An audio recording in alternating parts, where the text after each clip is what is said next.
ಮಾತನಾಡಿರ್ತಕ್ಕಂಥ ಕಾರ್ಯಾಧ್ಯಕ್ಷರು ಕೆಪಿಸಿಸಿಯ Vasant Kumar sir ಅವರಿಗೆ ಅನಂತ ವಂದನೆಗಳನ್ನ ತಿಳಿಸ್ತಾ ಆತ್ಮೀಯ ಬಂಧುಗಳೇ ನಮ್ಮ ಮಧ್ಯದಲ್ಲಿ ಉಪಸ್ಥಿತರಿರ್ತಕ್ಕಂಥ ಪಿಜಿಆರ್ ಸಿಂಧೆ ಸರ್ ಅವರು ಈ ಸಂದರ್ಭದಲ್ಲಿ ಇಂದಿನ ಈ ಒಂದು ಬಹಿರಂಗ ಪ್ರಚಾರ ಸಭೆಯನ್ನು ಉದ್ದೇಶಿಸಿ ನಮ್ಮನ್ನೆಲ್ಲರನ್ನು ಉದ್ದೇಶಿಸಿ ಮಾತನಾಡ್ತಾರೆ. ಸೊ ಅವರಿಗೆ ನುಡಿಪೀಠಕ್ಕೆ ಹಾರ್ದಿಕ ಸ್ವಾಗತ.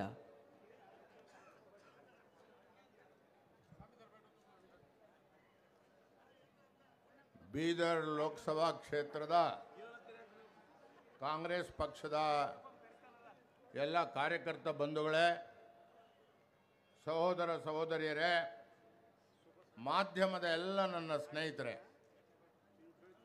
ನಾವೆಲ್ಲರೂ ಸಹಿತ ಇವತ್ತು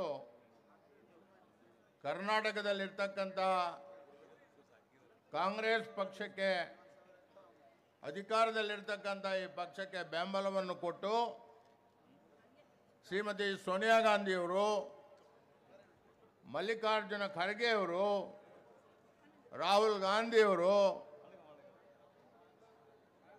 ಸಿದ್ದರಾಮಯ್ಯನವರು, ಡಿ ಕೆ ಶಿವಕುಮಾರ್ ಅವರು, ನಮ್ಮ ಮಂತ್ರಿಗಳಾದ ಈಶ್ವರ ಖಂಡ್ರೆ ಅವರು, ಇವರೆಲ್ಲರ ಕೈಗಳನ್ನು ರಾಜಕೀಯ ಶಕ್ತಿಯನ್ನು ಹೆಚ್ಚು ಮಾಡಲಿಕ್ಕೆ ಅಂತೇಳಿ ನಾವು ಸೇರಿದ್ದೇವೆ.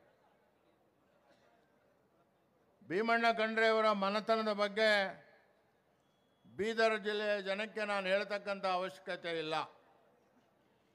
5 ದಶಕಗಳ ಕಾಲ ಈ ಭಾಗದ ಪ್ರಗತಿಗೆ, ಕರ್ನಾಟಕದ ಪ್ರಗತಿಗೆ ದುಡಿದಿರತಕ್ಕಂಥ ಒಂದು ಅಂಶ. ನಮಗೆಲ್ಲರಿಗೂ ಬಹಳ ಸಂತೋಷ ಆಗಿದೆ. ಸಾಗರ ಖಂಡ್ರೆಯವರು ಬೆಳೀತಾ ಇರತಕ್ಕಂಥ ಒಬ್ಬ ಯುವಕ ಮುಖಂಡರು. ನೀವು ಅನೇಕ ಮಹಾನ್ ಮುಖಂಡರುಗಳನ್ನು ಇಲ್ಲಿಂದ ಆರಿಸಿ ಕಳಿಸಿದ್ದೀರಾ. ಸಾಗರ ಖಂಡ್ರೆಯವರಿಗೆ ಬಹಳ ದೊಡ್ಡದಾದ ಒಂದು ಭವಿಷ್ಯ ಇದೆ. ಮುಂದಿನ 50 ವರ್ಷಗಳ ಕಾಲ ಬೀದರ್ ಜಿಲ್ಲೆಯನ್ನು, ಕಲ್ಯಾಣ ಕರ್ನಾಟಕವನ್ನು ಕಟ್ಟತಕ್ಕಂಥದ್ರಲ್ಲಿ ಭಾಳ ಸಕ್ರಿಯವಾಗಿ ಭಾಗವಹಿಸ್ತಕ್ಕಂಥ ಅವಕಾಶವನ್ನು ತಾವು ಇವತ್ತು ಒದಗಿಸಿಕೊಡಬೇಕಾಗಿದೆ. ಸ್ವಾತಂತ್ರ್ಯ ಹೋರಾಟದ ಸಂದರ್ಭದಲ್ಲಿ ಈ ಕುಟುಂಬ ಮಾಡಿರ್ತಕ್ಕಂಥ ಕೆಲಸಕ್ಕೆ ನಾವು ಗೌರವವನ್ನು ಕೊಡಬೇಕಾಗಿದೆ. ಈ ಭಾಗದ ಪ್ರಗತಿಗೆ ವಿಶೇಷವಾಗಿ ಸಂವಿಧಾನಕ್ಕೆ ತಿದ್ದುಪಡಿ ತಂದು ಆರ್ಟಿಕಲ್ 371 ಜೆನಲ್ಲಿ ದುಡಿದಿರ್ತಕ್ಕಂಥ ಮಹನೀಯರುಗಳು ಅನೇಕರು. ಅದರಲ್ಲಿ ಇವತ್ತು ಕಲ್ಯಾಣ ಕರ್ನಾಟಕ ಅಷ್ಟೇ ಅಲ್ಲ, ಕರ್ನಾಟಕಕ್ಕೆ ಒಂದು ದೊಡ್ಡ ಹೆಮ್ಮೆ ಶ್ರೀಮಾನ್ ಮಲ್ಲಿಕಾರ್ಜುನ ಖರ್ಗೆ ಅವರು ಕಾಂಗ್ರೆಸ್ನ ಇವತ್ತು ಅಧ್ಯಕ್ಷರಾಗಿದ್ದಾರೆ. ಇದು ಬಹಳ ಮುಖ್ಯವಾಗಿರ್ತಕ್ಕಂಥ ಒಂದು ಅಂಶ. ಮಾನ್ಯ ಖರ್ಗೆ ಅವರು ಈ ಒಂದು ಸಂವಿಧಾನದ ತಿದ್ದುಪಡಿಗೆ ಎಷ್ಟೊಂದು ಹೋರಾಟ ಮಾಡಿದ್ರು. ಅವರು ಕೇಂದ್ರದಲ್ಲಿ ಮಂತ್ರಿಗಳಾಗಿದ್ದಂಥ ಮಾಡಿರ್ತಕ್ಕಂಥ ಕೆಲಸಗಳು ಅಪಾರವಾದದ್ದು ಅಂತ ಈ ಜನಸ್ತೋಮಕ್ಕೆ ಗೊತ್ತಿದೆ. ಇದರ ಜೊತೆಗೆ ಮಾನ್ಯ ಧರ್ಮಸಿಂಗ್ ಅವರು, ನೀವೆಲ್ಲರೂ ಬಹಳ ಪ್ರೀತಿಯಿಂದ ಅವ್ರನ್ನ ಈ ಲೋಕಸಭಾ ಕ್ಷೇತ್ರದ ಪ್ರತಿನಿಧಿಯನ್ನಾಗಿ ಮಾಡಿದರು. ಮಾನ್ಯ ಧರ್ಮಸಿಂಗ್ ಅವರು ಹಗಲು ರಾತ್ರಿ ದುಡಿದು ಈ ಪಕ್ಷವನ್ನು ಇಲ್ಲಿ ಕಟ್ಟಿದ್ದಾರೆ. ಲಕ್ಷಾಂತರ ಕಾರ್ಯಕರ್ತರು ಇದಕ್ಕೋಸ್ಕರ ನೀವು ದುಡಿದಿದ್ದೀರಾ.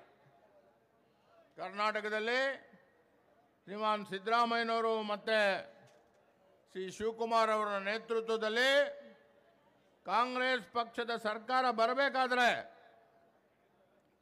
ತಾವೆಲ್ಲ ತ್ಯಾಗ ಮಾಡಿ ಹಗಲು ರಾತ್ರಿ ದುಡಿದಿದ್ದೀರಾ. ನನ್ನ ಸನ್ಮಿತ್ರರಾದ ಆಳಂದಿನ ಶಾಸಕರಾದ ಮಾನ್ಯ BR ಪಾಟೀಲ್ರು ಇಲ್ಲಿ ಬಂದಿದ್ದಾರೆ. ಮತ್ತೊಬ್ಬ ಶಾಸಕ ಮಿತ್ರರಾದ ಪ್ರಭು ಪಾಟೀಲ್ರು ಇಲ್ಲಿ ಬಂದಿದ್ದಾರೆ. ರಾಜಶೇಖರ್ ಪಾಟೀಲ್ರು ಮಾಜಿ ಮಂತ್ರಿಗಳಿಲ್ಲಿದ್ದಾರೆ. ನಮ್ಮ ಕಾರ್ಯಾಧ್ಯಕ್ಷರು ಇದ್ದಾರೆ. ನಮ್ಮ ಧರ್ಮಸಿಂಗ್ ಅವರ ಇಬ್ಬರು ಸುಪುತ್ರರು ಇಲ್ಲಿ ಇದ್ದಾರೆ, ಅಜಯ್ ಸಿಂಗ್ ಅವರು ಮತ್ತು ವಿಜಯ್ ಸಿಂಗ್ ಅವರು. ಕೈಲಾಶ್ ಪಾಟೀಲ್ರವರು ಇಡೀ ಕರ್ನಾಟಕದ ಆಡಳಿತವನ್ನು ದೇಶದಲ್ಲಿ ಮಾದರಿಯನ್ನಾಗಿ ಮಾಡಿದಂಥ ಒಬ್ಬ ಮಾಜಿ ಮುಖ್ಯಮಂತ್ರಿಗಳು ಅಂದರೆ ಶ್ರೀಮಾನ್ ವೀರೇಂದ್ರ ಪಾಟೀಲ್ರು ಅನ್ನೋದನ್ನು ನಾವು ಮರೀಲಿಕ್ಕೆ ಸಾಧ್ಯ ಇಲ್ಲ. ವೀರೇಂದ್ರ ಪಾಟೀಲ್ರ ಸುಪುತ್ರ ಕೈಲಾಶ್ ಪಾಟೀಲ್ ಅವರು ಇವತ್ತು ಚಿಂಚೋಳಿ ಕ್ಷೇತ್ರದಲ್ಲಿ ಉಳಿದು ಮಾನ್ಯ ಸಾಗರ ಖಂಡ್ರೆ ಅವರ ಗೆಲುವಿಗೆ ಶ್ರಮ ಮಾಡ್ತಾ ಇದ್ದಾರೆ. ಇವರೆಲ್ಲರೂ ಸಹಿತ ನಾವು ಒಂದೇ ಮಾತನ್ನು ನಿಮ್ಗೆ ಹೇಳ್ತಕ್ಕಂಥದ್ದು, ಬೀದರ್ ಜಿಲ್ಲೆಯ ಜನಕ್ಕೆ ಜಾತ್ಯತೀತ ಮನೋಭಾವ ಇಟ್ಕೊಂಡಿರ್ತಕ್ಕಂಥ ಜನ ನೀವು. ಇಲ್ಲಿ ಸಿಖ್ರಿದ್ದಾರೆ, ಮುಸ್ಲಿಂ ಜನಾಂಗದವರಿದ್ದಾರೆ, ಮರಾಠರಿದ್ದಾರೆ, ವೀರಶೈವ ಲಿಂಗಾಯತರುಗಳಿದ್ದಾರೆ, ಪರಿಶಿಷ್ಟ ಜಾತಿ ಪರಿಶಿಷ್ಟ ವರ್ಗದವರಿದ್ದಾರೆ, ಹಿಂದುಳಿದ ವರ್ಗದವರಿದ್ದಾರೆ. ಎಲ್ಲ ವರ್ಗದ ಎಲ್ಲ ದೇಶದ ಸಂಸ್ಕೃತಿಗಳ ಸಮ್ಮೇಳನದ ಜಿಲ್ಲೆ ಯಾವುದಾದ್ರೂ ಒಂದು ಭಾರತದಲ್ಲಿದ್ದರೆ ಅದು ಬೀದರು ಅನ್ನೋದನ್ನು ನಾನು ಒತ್ತಿ ಒತ್ತಿ ಯಾವಾಗೂ ಸಹಿತ ಹೇಳ್ತಾ ಇರ್ತೇನೆ. ಬೀದರ್ ಜಿಲ್ಲೆ ಕೈಗಾರಿಕಾ ಕ್ಷೇತ್ರದಲ್ಲಿ ಬಹಳ ಹಿಂದುಳಿದಿರ್ತಕ್ಕಂಥ ಒಂದು ಜಿಲ್ಲೆ, ಬಹಳ ಹಿಂದುಳಿದಿರ್ತಕ್ಕಂಥ ಜಿಲ್ಲೆ. ಇದರ ಪ್ರಗತಿ ಆಗಬೇಕು. ನಮ್ಮ ರೈತರ ಕೈಗೆ ಅವರು ಬೆಳೆದಂಥ ಬೆಳೆಗಳಿಗೆ ಬೆಲೆ ಸಿಗಬೇಕು. ನಿರುದ್ಯೋಗಿ ಲಕ್ಷಾಂತರ ಯುವಕರು ಇವತ್ತು ಈ ಭಾಗದಿಂದ ಹೈದರಾಬಾದ್ಗೆ, ಪೂನಾಗೆ, ಬೆಂಗಳೂರಿಗೆ ಉದ್ಯೋಗಕ್ಕೋಸ್ಕರ ಹೋಗ್ತಾ ಇದ್ದಾರೆ. ನಮ್ಮ ಮಾತನಾಡಿದಂಥ ಎಲ್ಲ ಮಿತ್ರರು ಒಂದು ಪ್ರಶ್ನೆಯನ್ನು ದೇಶದ ಜನತೆಯ ಮುಂದೆ ಇಟ್ಟಿದ್ದಾರೆ. ನಾನು ಅದನ್ನು ನಿಮಗೆ ತಿಳಿಸ್ಲಿಕ್ಕೆ ಬಯಸ್ತೇನೆ. ಇವತ್ತು ಯಾರು ಅಧಿಕಾರದಲ್ಲಿದ್ದಾರೆ, ಮಾನ್ಯ ಪ್ರಧಾನಮಂತ್ರಿಗಳು ಪ್ರತಿ ವರ್ಷವೂ ಸಹಿತ 2 ಕೋಟಿ ಯುವಕರಿಗೆ ಉದ್ಯೋಗ ಕೊಡ್ತೇನೆ ಅನ್ನೋ ಮಾತನ್ನು ಹೇಳಿದ್ರು. 10 ವರ್ಷದಲ್ಲಿ 20 ಕೋಟಿ ಜನಗಳಿಗೆ ಉದ್ಯೋಗ ಸಿಗಬೇಕಾಗಿತ್ತು. ಉದ್ಯೋಗ ಸಿಗೋದು ಬೇರೆ ಮಾತು. ಆದರೆ ಏನು ಪಂಡಿತ್ ಜವಾಹರ್ಲಾಲ್ ನೆಹರು, ಲಾಲ್ ಬಹದ್ದೂರ್ ಶಾಸ್ತ್ರಿಯವರಂಥ ರಾಷ್ಟ್ರ ಪ್ರೇಮಿಗಳು ಕಟ್ಟದಂಥ ಈ ಭಾರತದಲ್ಲಿ ಅವರು ಕಟ್ಟದಂಥ ಎಲ್ಲ ಸರ್ಕಾರಿ ಸ್ವಾಮ್ಯದಲ್ಲಿರ್ತಕ್ಕಂಥ ಸಂಸ್ಥೆಗಳನ್ನು ಮುಚ್ಚಿ ಹಾಕಿದ್ದಾರೆ. ಒಂದಲ್ಲ ಎರಡಲ್ಲ, ಕೋಟ್ಯಾಂತರ ಜನ ಯುವಕರು ಸರ್ಕಾರಿ ಕ್ಷೇತ್ರದಲ್ಲಿ ಉದ್ಯೋಗಗಳನ್ನು ಕಳ್ಕೊಂಡಿದ್ದಾರೆ. ಇವತ್ತು ಹೇಳ್ತಾ ಇದ್ದಾರೆ ಉದ್ಯೋಗವನ್ನು ನಾನು ಸೃಷ್ಟಿ ಮಾಡ್ತೇನೆ, ಸರ್ಕಾರದಲ್ಲಿರ್ತಕ್ಕಂಥ ಎಲ್ಲ ಉದ್ಯೋಗಗಳನ್ನು ನಾನು ತುಂಬ್ತೇನೆ ಅಂತಕ್ಕಂಥ ಮಾತನ್ನು ಹೇಳ್ತಾರೆ. ಕಳೆದ 10 ವರ್ಷಗಳಲ್ಲಿ ತಾವು ಅಧಿಕಾರದಲ್ಲಿದ್ರ ಯಾರು ನಿಮಗೆ ಅಡ್ಡಿಪಡಿಸಿದ್ರು ಅನ್ನೋದನ್ನು ತಿಳಿಸಬೇಕು. ಅವರು ಪ್ರಧಾನಿ ಆಗಲಿಕ್ಕೆ ಮುಂಚೆ ಅವರು ಮಾತನಾಡಿರ್ತಕ್ಕಂಥ ಮಾತುಗಳನ್ನು ನಮ್ಮ ಪತ್ರಕರ್ತ ಮಿತ್ರರು ವಿಶೇಷವಾಗಿ ಸೋಷಿಯಲ್ ಮೀಡಿಯಾದಲ್ಲಿ ಅವರ ಭಾಷಣಗಳನ್ನು ಹೇಳ್ತಾರೆ.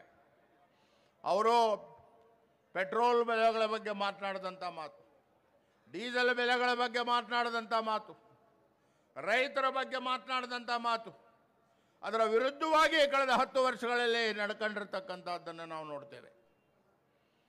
ಅದರಿಂದ ಎಲ್ಲ ಜಾತಿ ಜನಾಂಗ ಧರ್ಮಗಳು ಕೂಡಿರ್ತಕ್ಕಂಥ ಈ ಭಾರತದಲ್ಲಿ ಎಲ್ಲರನ್ನೂ ಕೂಡಿಸಿರ್ತಕ್ಕಂಥ ಸರ್ಕಾರ ನಮಗೆ ಬೇಕು. ಅದನ್ನೇ ಬುದ್ಧ ಹೇಳಿದ್ದು, ಬಸವ ಹೇಳಿದ್ದು, ಬಾಬಾ ಸಾಹೇಬ್ ಅಂಬೇಡ್ಕರ್ ಅವರು ಹೇಳಿದ್ದು, ಶಾಹು ಮಹಾರಾಜರು ಹೇಳಿದ್ದು ಅನ್ನೋದನ್ನು ನಾವೆಲ್ಲರೂ ಸಹಿತ ಹೆಮ್ಮೆಯಿಂದ ತಿಳ್ಕೋಬೇಕಾಗಿದೆ. ಭಾರತವನ್ನು ಒಂದು ರಾಜಕೀಯ ಪಕ್ಷ ಕಟ್ಟಿಲ್ಲ, ಭಾರತವನ್ನು ಒಬ್ಬ ವ್ಯಕ್ತಿ ಕಟ್ಟಿಲ್ಲ. ಭಾರತಕ್ಕೆ ಸಾವಿರಾರು ವರ್ಷಗಳ ಇತಿಹಾಸ ಇದೆ. ಬಹು ಸಂಸ್ಕೃತಿ ಇರತಕ್ಕಂಥ ದೇಶ ಇದು. ಮುಸಲ್ಮಾನರನ್ನ ನಾವು ಸಹೋದರರು ಅಂತ ಹೇಳಿ ಅಪ್ಪಿದ್ದೇವೆ. ಹಿಂದುಳಿದ ವರ್ಗದವನು ನಮ್ಮವರು ಅಂತಕ್ಕಂಥ ದೃಷ್ಟಿಯಿಂದ ನಾವು ನೋಡಿದ್ದೇವೆ. ಇವತ್ತೇನಾದರೂ ಹಿಂದುಳಿದ ವರ್ಗದವರಿಗೆ ಅವಕಾಶ ಸಿಕ್ಕಿದ್ರೆ ಅದು ಕಾಂಗ್ರೆಸ್ ಪಕ್ಷದಲ್ಲಿ ಮಾತ್ರ ಅನ್ನೋದನ್ನು ತಿಳ್ಕೋಬೇಕಾಗಿದೆ. ದೇವರಾಜ ಅರಸು ಅವರಿಂದ ಹಿಡಿದು, ವೀರಪ್ಪ ಮೊಯ್ಲಿಯವರಿಂದ ಹಿಡಿದು, ಬಂಗಾರಪ್ಪನವರಿಂದ ಹಿಡಿದು ಎಲ್ಲ ಹಿಂದುಳಿದ ವರ್ಗದವರಿಗೆ ಅವಕಾಶ ಸಿಕ್ಕಿರೋದೇ ಕಾಂಗ್ರೆಸ್ನ ಕಾಲದಲ್ಲಿ ಅನ್ನೋದನ್ನು ನಾವು ತಿಳಿದಿಟ್ಕೋಬೇಕು. ಇವತ್ತು ನಾನು ಸಮಸ್ತ ಬಂಧುಗಳಲ್ಲಿ ಇಷ್ಟೇ ವಿನಂತಿಯನ್ನು ಮಾಡಿಕೊಳ್ತೇನೆ. ಜಾತಿಯ ಹೆಸರಿನಲ್ಲಿ ದೇಶವನ್ನು ಕಟ್ಟಲಿಕ್ಕೆ ಆಗೋದಿಲ್ಲ. ಯಾವುದೇ ಒಂದು ಜಾತಿಯಿಂದ ಗೆಲ್ಲಲಿಕ್ಕೆ ಆಗೋದಿಲ್ಲ. ಒಳಗೊಂದು ಹೊರಗೊಂದು ಮಾತನಾಡ್ತಕ್ಕಂಥವರು ಬಹಳ ಜನ ಇದ್ದಾರೆ. ಈಗ ತಾನೇ ಪವಿತ್ರವಾದ ರಂಜಾನ್ ಹಬ್ಬವನ್ನು ತಾವೆಲ್ಲ ಆಚರಣೆ ಮಾಡಿದ್ದಾರೆ ಮುಸಲ್ಮಾನ್ ಬಂಧುಗಳು.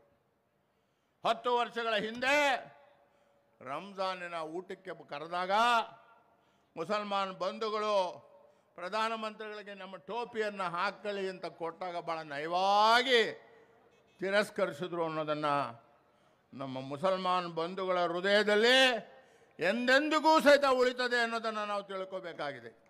ಬಹು ಸಂಸ್ಕೃತಿ ಇರ್ತಕ್ಕಂಥ ದೇಶ ಇದು. ಬುದ್ಧ ಏನು ಹೇಳಿದ್ರು, ಬಸವಣ್ಣ ಏನು ಹೇಳಿದ್ರು, ಅಂಬೇಡ್ಕರ್ ಅವರು ಏನು ಹೇಳಿದ್ರು, ಶಿವಾಜಿ ವಂಶಸ್ಥರು ಶಾಹು ಮಹಾರಾಜರು ದೇಶದಲ್ಲಿ ಮೊದಲನೇ ಬಾರಿಗೆ ಮಹಾರಾಜರುಗಳ ಪೈಕಿ ಹಿಂದುಳಿದ ವರ್ಗದವರಿಗೆ, ಹೆಣ್ಣು ಮಕ್ಕಳಿಗೆ, ಬಡವರಿಗೆ ಮೀಸಲಾತಿಯನ್ನು ತಂದಂಥ ಪುಣ್ಯಾತ್ಮ ಶಾಹು ಮಹಾರಾಜರು ಅಂತ ತಿಳ್ಕೋಬೇಕು. ಅದಾದ ನಂತರ ಅದಕ್ಕೋಸ್ಕರವೇ ಶ್ರೀಮತಿ ಇಂದಿರಾ ಗಾಂಧಿಯವರು ಶಾಹು ಮಹಾರಾಜರನ್ನ ಒಬ್ಬ ಮಹಾನ್ ಪುರುಷ ಅಂತಕ್ಕಂಥ ಮಾತನ್ನು ಹೇಳಿದ್ರು. ನಮ್ಮ ಮರಾಠ ಬಂಧುಗಳು ಇದನ್ನು ತಿಳ್ಕೋಬೇಕು, ಇದನ್ನು ತಿಳ್ಕೋಬೇಕು. ನಾವು ದೇಶಕ್ಕೋಸ್ಕರ ಸರ್ವತ್ಯಾಗವನ್ನು ಮಾಡಲಿಕ್ಕೆ, ಬಲಿದಾನ ಮಾಡಲಿಕ್ಕೆ ತಯಾರಿರ್ತಕ್ಕಂಥವ್ರು. ಶಿವಾಜಿ ಮಹಾರಾಜರು ಕೇವಲ ಮರಾಠರಿಗೆ ಸಾಮ್ರಾಜ್ಯವನ್ನು ಕಟ್ಟಲಿಲ್ಲ, ಹಿಂದವೇ ಸ್ವರಾಜ್ಯದ ಸ್ವಾಭಾವಿಕವಾದ ದೇಶವನ್ನು ಅವರು ಕಟ್ಟಿದ್ದು ಎಲ್ಲ ವರ್ಗದ ಜನಗಳಿಗೆ. ಅವನನ್ನು ನಾವು ಜಾಂತ ರಾಜ ಅಂತ ಹೇಳಿ ಕರೀತೇವೆ. ಇಲ್ಲಿ ಯಾರೋ ಬಂದು ರಾಜಕೀಯಕ್ಕೋಸ್ಕರ ಶಿವಾಜಿಯವ್ರನ್ನ ಉಪಯೋಗಿಸ್ಕೊಳ್ಳೋದು, ರಾಜಕೀಯಕ್ಕೋಸ್ಕರ ಬಾಬಾ ಸಾಹೇಬ್ ಅಂಬೇಡ್ಕರ್ ಅವ್ರನ್ನ ನೆನೆಸ್ಕೊಳ್ಳೋದು, ಇವೆಲ್ಲವೂ ಸಹಿತ ಬೂಟಾಟಿಕೆ ಅನ್ನೋದನ್ನು ತಾವು ತಿಳ್ಕೋಬೇಕು. ಹೀಗಾಗಿ ಇವತ್ತು ಕಾಂಗ್ರೆಸ್ ಪಕ್ಷ ದೇಶದಲ್ಲಿ ಎಲ್ಲ ವರ್ಗದ, ಎಲ್ಲ ಧರ್ಮದ ಜನಗಳಿಗೆ ಅವಕಾಶ ಮಾಡಿಕೊಟ್ಟಿದೆ ಅನ್ನೋದನ್ನು ತಾವು ತಿಳ್ಕೋಬೇಕು. ಯಾವ ಲೋಹಿಯಾರ್ ಅವರು ಹೇಳಿದಂಥ ಸಮಾಜವಾದಿ ತತ್ವವನ್ನು, ಸಮಾನತೆಯನ್ನು, ಎಲ್ಲರ ಮಕ್ಕಳಿಗೂ ಉದ್ಯೋಗ ಸಿಗಬೇಕು, ಎಲ್ರಿಗೂ ತಿಂದು ಉಣ್ಣಲಿಕ್ಕೆ, ವಾಸ ಮಾಡಲಿಕ್ಕೆ ಯೋಗ್ಯವಾದ ಒಂದು ಮನೆ ಇರಬೇಕು, ಎಲ್ರಿಗೂ ಸಹಿತ ಒಂದು ಹಿಡಿ ಅನ್ನ ಬೇಕು. ಇದೆಲ್ಲ ಯೋಚನೆ ಮಾಡಿ ಸಿದ್ದರಾಮಯ್ಯನವರು 5 ಭರವಸೆಗಳನ್ನು ಕಾಂಗ್ರೆಸ್ ಪಕ್ಷದವ್ರು ಕೊಟ್ಟಿದ್ವಿ. ಅದನ್ನೆಲ್ಲ ನಾವು ಈಡೇರಿಸಿ ನಿಮ್ಮ ಮುಂದೆ ಬಂದಿದ್ದೇವೆ.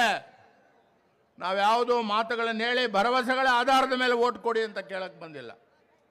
ಈಗ ಈ ಕರ್ನಾಟಕ ಕಾಂಗ್ರೆಸ್ ಪಕ್ಷ ಕೊಟ್ಟಂಥ 5 ಅಂಶಗಳ ಕಾರ್ಯಕ್ರಮ ದೇಶದಲ್ಲಿ ಎಲ್ಲ ಸರ್ಕಾರಗಳು ಅನುಕರಣೆ ಮಾಡಲಿಕ್ಕೆ ಪ್ರಾರಂಭ ಆಗಿವೆ. ನಾವು ಒಂದು ಹೆಜ್ಜೆ ಮುಂದೆ ಹೋಗಿದ್ದೇವೆ. ಹೆಣ್ಣು ಮಕ್ಕಳಿಗೆ, ದಲಿತರಿಗೆ, ದುಡಿಯುವ ಕೈಗಳಿಗೆ, ಎಲ್ಲ ಧರ್ಮ ಮತ್ತು ಜಾತಿಯ ಜನಗಳಿಗೆ ನ್ಯಾಯವನ್ನು ಕೊಡೋ ದೃಷ್ಟಿಯಿಂದಾಗಿ 25 ಅಂಶಗಳ ಕಾರ್ಯಕ್ರಮವನ್ನು ನಾವು ತಂದಿದ್ದೇವೆ. ನಾನಿಷ್ಟೇ ಮನವಿ ಮಾಡ್ಕೊಳ್ತಕ್ಕಂಥದ್ದು, ಇವತ್ತು ಎಲ್ಲ ವರ್ಗದ ಜನರು ಸಹಿತ ಖಂಡ್ರೆಯವರ ಮನತನದ ವಿಷಯವನ್ನು ತಿಳ್ಕೋಬೇಕು. ನನಗೆ ಭಾಳ ಸಂತೋಷ ಆಗಿದೆ. ಮಾನ್ಯ ರಾಜಶೇಖರ್ ಪಾಟೀಲ್ರವರು ನನ್ನ ಸನ್ಮಿತರು. ಅವ್ರ ತಂದೆಯವರ ಕೈ ಕೆಳಗಡೆ ನಾನು ಕೆಲಸ ಮಾಡಿದ್ದೇನೆ. ಬಸವರಾಜ ಪಾಟೀಲ್ ಹುಮನಾಬಾದ್ ಅವರು ಭಾಳ ದೊಡ್ಡ ವ್ಯಕ್ತಿಗಳು ಈ ಜಿಲ್ಲೆಗೆ. ದುಡಿದಂಥ ಜನ ಇವರೆಲ್ಲ, ದುಡಿದಂಥವರು, ಬೀದರ್ ಜಿಲ್ಲೆಯನ್ನು ಕಟ್ಟಿದವರು. ಅದನ್ನು ನಾವು ತಾವೆಲ್ಲ ತಿಳ್ಕೋಬೇಕಾಗಿದೆ. ಅವರು ಕ್ಯಾಂಡಿಡೇಟ್ ಅಭ್ಯರ್ಥಿಗಳಾಗ್ಬೋದಾಗಿತ್ತು. ಎಲ್ಲರೂ ಸಹಿತ ಬಸವರಾಜ್ ನೀನೇ ಆಗಪ್ಪ ರಾಜಶೇಖರ್ ಅಂತ ಹೇಳಿದ್ರು. ಆದರೆ ರಾಜಶೇಖರ್ ಇಲ್ಲ, ನನ್ನ ಸಹೋದ್ಯೋಗಿಯ ಪುತ್ರ ಸಾಗರ್, ನಾವೆಲ್ಲ ಸೇರಿ ಬೆಳೆಸೋಣ. ಮುಂದಿನ ವರ್ಷ ಅವರು ಮುಂದೆ ಆಗಲಿ, ಕಟ್ಲಿ ಬೀದರನ್ನು, ಕಟ್ಲಿ ಕರ್ನಾಟಕವನ್ನು ಅಂತ ಹೇಳಿ ಒಬ್ಬ ಯೋಗ್ಯವಾದ ಯುವಕರನ್ನು ಆಯ್ಕೆ ಮಾಡಿ ಇಲ್ಲಿ ಕಳಿಸಿದ್ದೇವೆ ನಾವು. ಅದನ್ನು ತಾವೆಲ್ಲ ತಿಳ್ಕೋಬೇಕು. ನಾನು ಮಾನ್ಯ ಈಶ್ವರ್ ಖಂಡ್ರೆಯವರು ಹಗಲು ರಾತ್ರಿ ದುಡಿತಾ ಇದ್ದಾರೆ.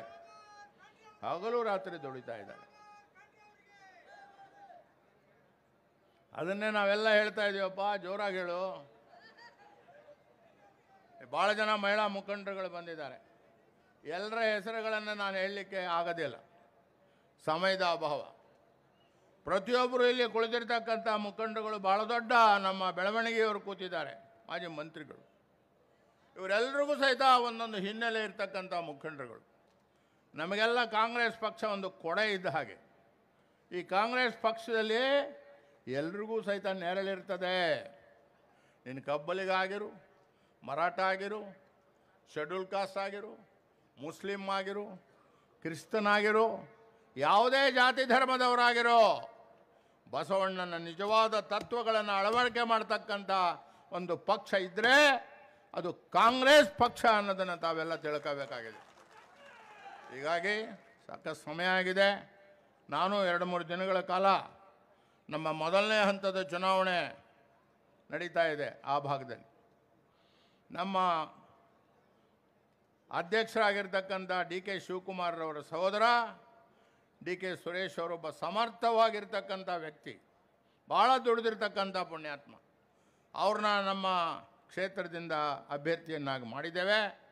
ಅವ್ರ ಪ್ರಚಾರಕ್ಕೆ ನಾನು ಹೋಗಬೇಕಾಗಿದೆ. ಅದು ಮುಗಿಸ್ಕೊಂಡು ನಾನು ನೇರವಾಗಿ ಇಲ್ಲಿಗೆ ಬರ್ತೇನೆ. ಬಸವ ಕಲ್ಯಾಣದಲ್ಲಿ ವಿಶೇಷವಾಗಿ ವಿಜಯ್ ಸಿಂಗ್ ಇಲ್ಲೆಲ್ಲ ಇರಬೇಕು. ನಾವು ಸೇರಿ ಬಸವ ಕಲ್ಯಾಣದ ಎಲ್ಲ ಹಳ್ಳಿಗಳಿಗೂ ಬರ್ತೇವೆ.